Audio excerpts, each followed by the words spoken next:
development comes even as Sri Lankan Navy opened fire on Indian fishermen.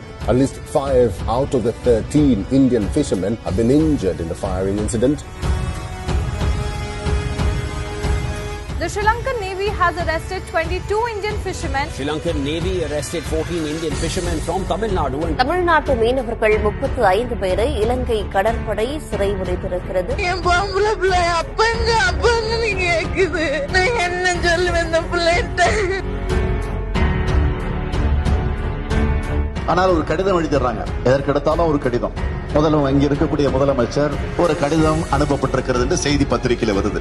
துறையினுடைய அமைச்சராக இருக்கக்கூடியவர் டெல்லிக்கு சென்று பிரதமரையோ அல்லது அங்க இருக்கக்கூடிய அந்த துறையினுடைய அமைச்சரையோ அங்க இருக்கக்கூடிய மூத்த அமைச்சர்களையோ சந்தித்து பிரச்சனைகளை வாதிட முடியாதா?